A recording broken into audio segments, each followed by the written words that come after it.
Olá, como vão todos? Espero que todos estejam bem, com saúde e em paz.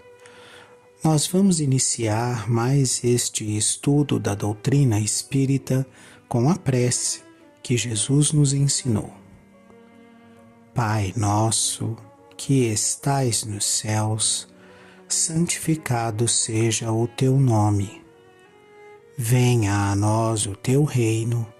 Seja feita a tua vontade, assim na terra como nos céus.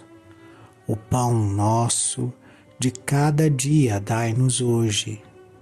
Perdoa, Senhor, as nossas dívidas, na medida em que perdoamos aos nossos devedores. Não nos deixes cair em tentação e livra-nos de todo o mal. Que assim seja. Nós estamos estudando o livro Evolução em Dois Mundos, de autoria, o autor espiritual é o espírito André Luiz. Ele foi psicografado pelos médiuns Francisco Cândido Xavier e Valdo Vieira. E nós estamos estudando o item 4, automatismo e corpo espiritual. Nós lemos até o último episódio, a gente leu sobre atividades reflexas do inconsciente, lemos e comentamos, e vamos agora dar sequência com o item Teoria de Descartes. Vamos à leitura. Atento a isso, e, espantado diante do gigantesco patrimônio da mente humana, é que Descartes, no século XVII, indagando de si mesmo sobre a complexidade dos nervos, formulou a teoria dos espíritos animais que estariam encerrados no cérebro, perpassando nas redes nervosas para atender aos movimentos da respiração, dos humores e da defesa orgânica, sem participação consciente da vontade, chegando o filósofo a asseverar que esses espíritos se conjugavam necessariamente refletidos, aplicando semelhante regra notadamente aos animais que ele classificava por máquinas desprovidas de pensamento. Descartes não logrou apreender toda a amplitude dos caminhos que se descerram à evolução na esteira dos séculos, mas abordou a verdade do ato reflexo que obedece ao influxo nervoso no automatismo em que a alma evolui para mais altos planos da consciência, através do nascimento, morte, experiência e renascimento na vida física e extrafísica em avanço inevitável para a vida superior. Então, apesar de ser um filósofo de destaque, um filósofo de alguma genialidade, Descartes não conseguiu construir um entendimento exato do que acontecia com esses reflexos do nosso inconsciente, que lembram muito os instintos dos animais na nossa preservação da vida, na nossa busca por alimento, na busca por um contexto social semelhante a um grupo social, como são, por exemplo, os grupos de animais e as matilhas. Todos esses comportamentos, eles não estão no nosso consciente, a gente não raciocina e pensa e chega à conclusão de que buscar o alimento é o melhor para nós, buscar a água potável é o melhor para nós. A gente age de maneira reflexa, a gente age como se um automatismo já tivesse inserido dentro de nós e nós agíssemos, por assim dizer, naturalmente, como um processo natural. Na visão de Descartes, e é preciso que a gente compreenda isso em relação a todo o nosso conhecimento e a toda a nossa ciência. Enquanto não aparece uma teoria que explique melhor, a gente pega aquilo que a gente tem de percepção sobre o que está acontecendo e como está acontecendo e compara com aquilo que a gente tem. Então, na falta de uma terminologia mais adequada, na falta de palavras mais adequadas para descrever o que Descartes queria descrever, o que ele usa? Ele usa a ideia de que esses atos inconscientes seriam como que espíritos de animais dentro do nosso inconsciente agindo de maneira automática. Então, essas atitudes instintivas estariam relacionadas com, vamos chamar assim, diversos espíritos de animais. Tirando vamos dizer assim, essa visão usando os termos que Descartes se utilizou, falando de espíritos animais, ele não estava tão longe da verdade, ele só não conseguia explicar essa verdade que ele queria descrever com as palavras, com os termos e com as descobertas e conhecimentos que eram vigentes à sua época no século XVII. Né? Lembrando que quando a gente fala século XVII, o que nós temos de grandes feitos, assim, de grandes coisas que aconteceram foram as descobertas marítimas e as caravelas e todo o processo de expansão marítima que aconteceu a partir do século XV e XVI. Mas Descartes ali não tem grandes desenvolvimentos científicos para falar a respeito dessa coisa tão sutil que é a psique, que é o pensamento humano. Então ele se utiliza daquilo que ele tem na época. Né? Por isso, essa comparação com diversos espíritos animais dentro de nós mesmos. Por que ele não estava tão longe dessa verdade?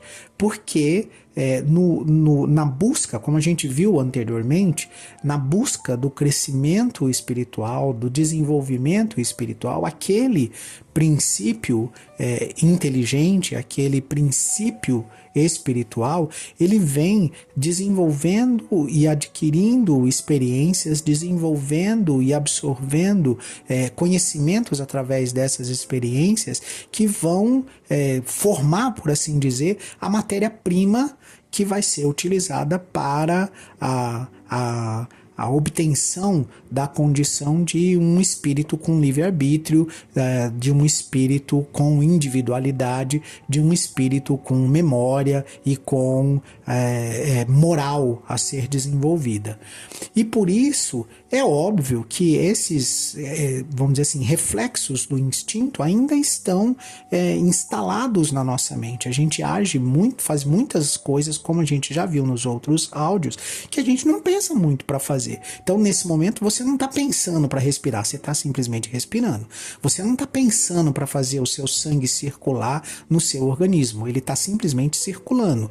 Você não está pensando para que os seus nervos e o seu cérebro funcione para que você entenda as palavras que eu estou te falando. Isso está simplesmente acontecendo dessa forma automática que Descartes descreve. E essas conquistas, elas estão nos reinos anteriores ao reino hominal, né? Então elas estão lá no reino animal, lá no reino vegetal, lá no reino mineral, como a gente descreveu nos áudios anteriores. E é por isso que quando a gente chega aqui nessas manifestações inconscientes da nossa mente, há uma confusão, vamos chamar assim, há uma dificuldade de utilizar termos que hoje, lembrando que de Descartes, século XVII, nós estamos falando dos anos 1600 até hoje, nós já temos aí praticamente aí quase meio milênio, temos 450 anos de desenvolvimento da nossa ciência, de desenvolvimento do nosso vocabulário, de desenvolvimento dos nossos conhecimentos.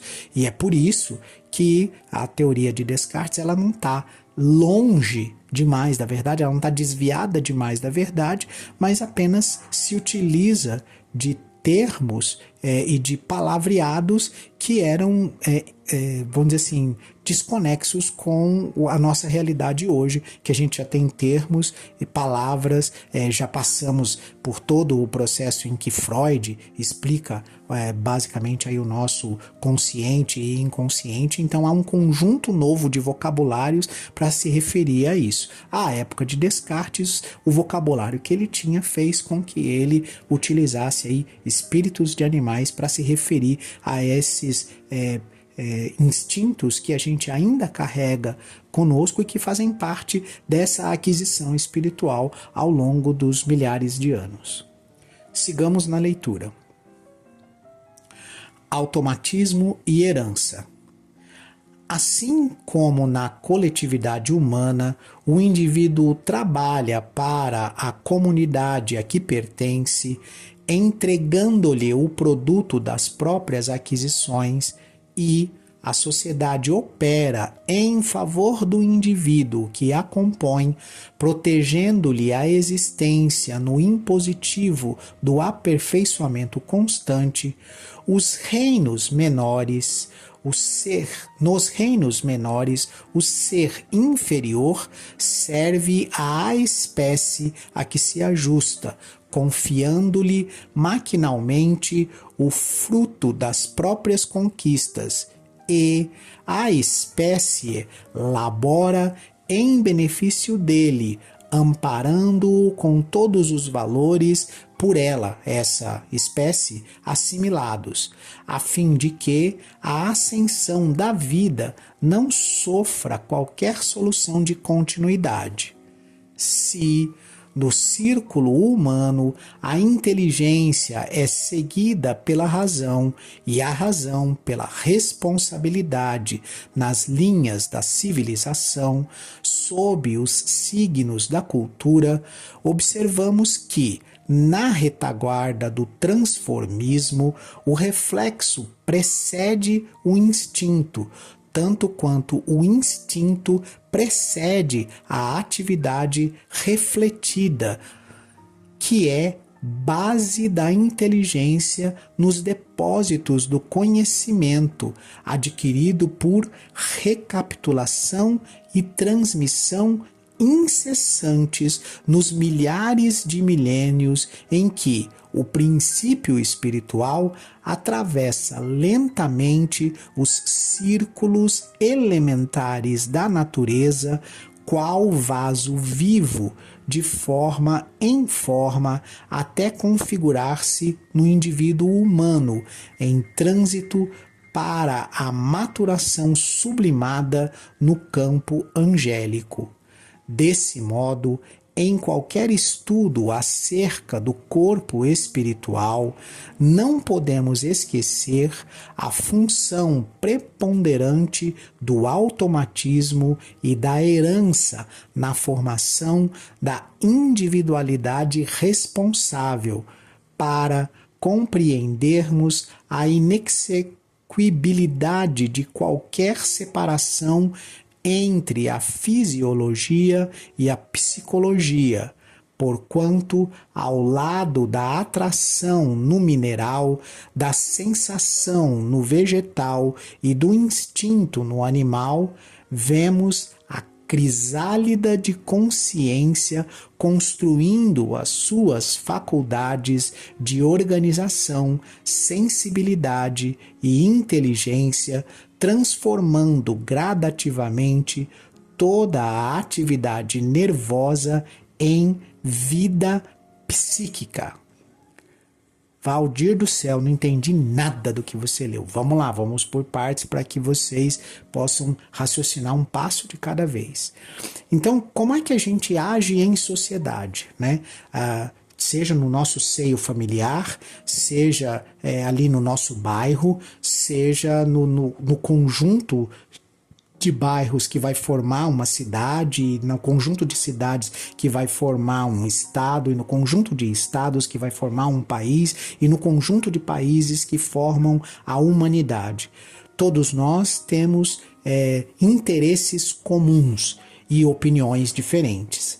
Então, se nós nos atentamos, nos agarramos às nossas diferenças de opinião, nós nos degladiamos entre nós. Se nós nos apegamos às nossas necessidades em comum, às nossas, vamos dizer assim, interesses em comum, então a gente agrega esforços e vai em busca de uma solução que seja boa para todo mundo. Cada indivíduo, por escolha própria, por livre-arbítrio, podemos dizer assim, age dentro da sociedade para a construção dessa sociedade. Então, o que é uma sociedade? Ela é o conjunto de diversos indivíduos. Quais são os problemas de uma sociedade? São os problemas individuais de cada indivíduo, agrupados de maneira, vamos dizer assim, generalizada. Então, quando a gente diz que um problema social ele é um problema de violência, não é a sociedade que está gerando violência, mas um conjunto de indivíduos incompreendido por outro conjunto de indivíduos gerando violência entre si. É assim que você tem um problema de violência na sociedade. Quando a gente diz que o problema da sociedade é a má distribuição de alimentos e a alimentação de alguns indivíduos, não é que todos os indivíduos da sociedade se alimentam maus, mas que há excesso de alimentos e excesso de oferta de alimentos em alguns grupos sociais e falta de alimentos, falta de oferta de alimentos em outros grupos sociais. E o interesse pela alimentação, ele é o mesmo. Os dois grupos sociais vão ter interesse em se alimentar. O interesse em se proteger de atos violentos que podem atentar contra a nossa vida, isso é comum. Tanto de um grupo quanto do outro, dos incompreendidos, ambos estão buscando a defesa da vida, a manutenção da vida, o melhor para si mesmo. Só que a sociedade é feita desses comportamentos individuais que formam o grande todo. Da mesma maneira, nós buscamos esse acolhimento social, tentando nos agrupar em diversas faixas de diversas situações. Então, não importa onde é que você está, se você está no seio da família, você vai formar ali no seio da família um grupo de pessoas que estão em sintonia com os seus interesses e que formam, vamos dizer assim, o seu nicho familiar dentro daquela família, né? Outras pessoas do mesmo grupo familiar vão ter outros nichos, outros agrupamentos de pessoas que vão se associar entre si para defender os seus interesses, né? Da mesma maneira, os animais assim agem. Então, por exemplo, quando você volta pro instintivo, e se você pensar assim, por exemplo, numa colmeia você tem a abelha rainha, né, que é ela que dá a continuidade da vida para todas as outras abelhas. Então, para uma abelha que não é capaz de reproduzir um filhote, cuidar da abelha rainha é garantir que haverão outros da mesma espécie, né? Quando você pensa, por exemplo, num formigueiro, né, e você tem as formigas operárias, cuidar da formiga rainha, que vai providenciar a manutenção da espécie, cuidar da espécie como um todo. Então, você está cuidando de si mesmo, né, enquanto indivíduo, considerando que a sua existência ela é finita, mas ao mesmo tempo as suas ações levando alimento até a abelha rainha ou até a formiga rainha, levando mantimentos até ela, levando água até ela, você preserva a sociedade, a sua espécie social, seja formiga, abelha, como um todo. Essa herança, essa percepção de que é preciso proteger a espécie, ela está está diretamente relacionada com a espécie humana. Ela está no nosso inconsciente, nós agimos dessa maneira. É convincente você dizer a uma pessoa pacífica que não tem desejo de lutar em uma guerra, de que se ela não for lutar naquela guerra, sua nação será subjugada, e sendo subjugada, a sua sociedade passará a perder liberdade, passará a ser alvo da, aspas, tirania do outro povo. Intimamente, algo dentro de nós responde a esse estímulo, dizendo: não, eu preciso lutar pela pátria, eu preciso expor a minha vida para que outros da mesma pátria que eu, da mesma espécie, por assim dizer, que eu, deem continuidade à nossa espécie. O que é isso? Senão esse resquício de instintivo de preservação da espécie que a gente trouxe aí dos reinos vegetal, mineral e animal, né? Então é preciso que a gente compreenda onde foi gravado isso na nossa psique, para que a gente possa, através da racionalidade, chegar numa maneira diferente da violência, diferente da agressão, garantir a preservação daquilo que a gente considera, aspas, a nossa espécie. Por que aspas? Porque somos todos da espécie humana.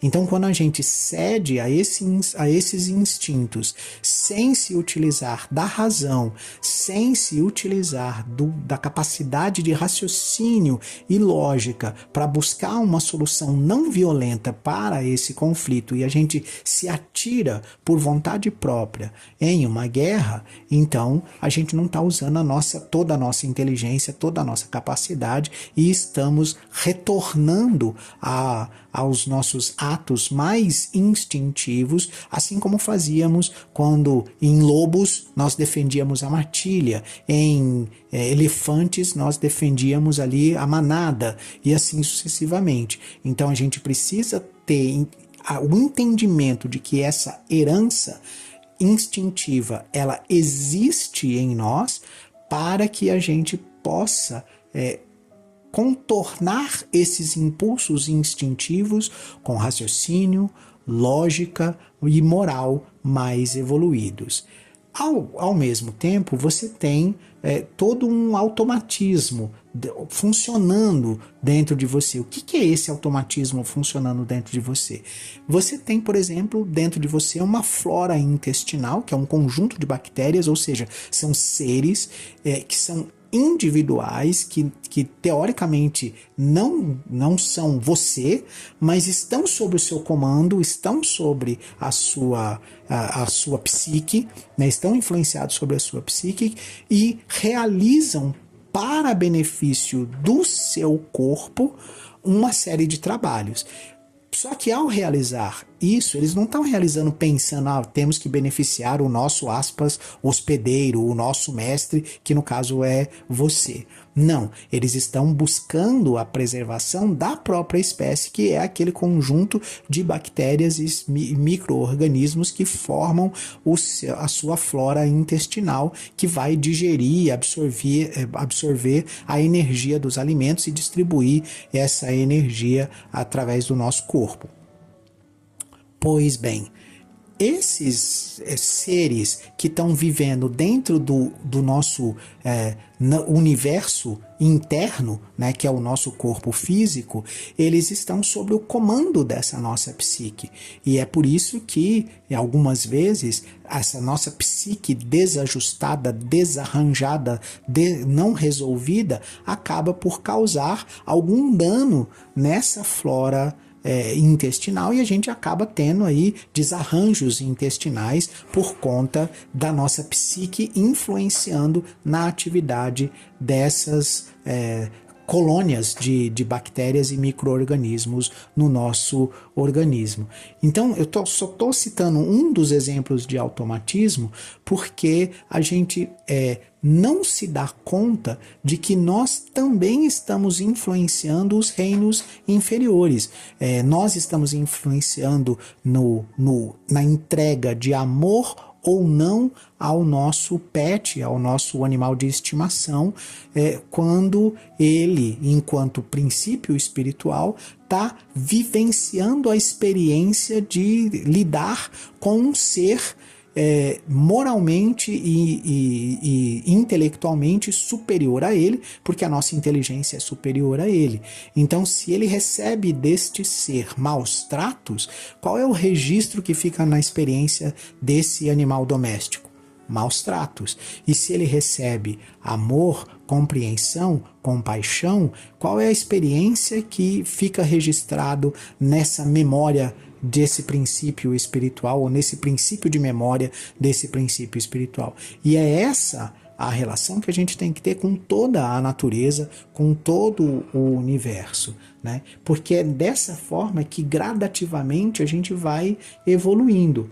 É por isso que desde o reino mineral, a gente desenvolve essa capacidade, vamos dizer assim, de atração, essa coisa meio magnética entre os corpos, e aí a gente tem esse magnetismo de atração ou de repulsão entre as pessoas, né? É lá no reino vegetal que a gente tem esse desenvolvimento dessa capacidade de percepção. Sabe esse negócio que você entra numa rua e você tem essa percepção de que aquela rua é perigosa, de que aquele caminho não é adequado? A raiz disso, desse instinto de preservação, está lá no sensorial do vegetal, né? É como se você captasse na atmosfera daquele ambiente algo que pressentisse o perigo, né? E depois essas aquisições são transferidas e formam aquilo que a gente chama de o instinto animal. Mas esse instinto animal, quando você está no reino animal, ele já tem uma crisálida, vamos dizer assim, de consciência. Por que isso acontece? Porque enquanto estamos no reino animal, em que a gente tem a liberdade de movimentação, até então no reino mineral e vegetal não há essa liberdade de movimentação, ou na maioria não há essa liberdade de movimentação, no reino animal a gente tem a liberdade de movimentação de um ambiente para outro, de uma situação para outra. E aí esse pressentimento de que estamos em perigo gera um comportamento de autodefesa, não de um único indivíduo da matilha, da manada ou do bando, mas de todo o bando, de toda a manada, de toda a matilha, formando um conjunto social. Quando temos fome numa matilha, por exemplo, de lobos, ou num conjunto de leões, o que a gente está fazendo quando você tem fome? Não há uma cooperação entre indivíduos diferentes de cada leão, indivíduos diferentes de cada lobo, indivíduos diferentes de cada tubarão, para a obtenção do alimento em conjunto. Não é assim que esses animais agem?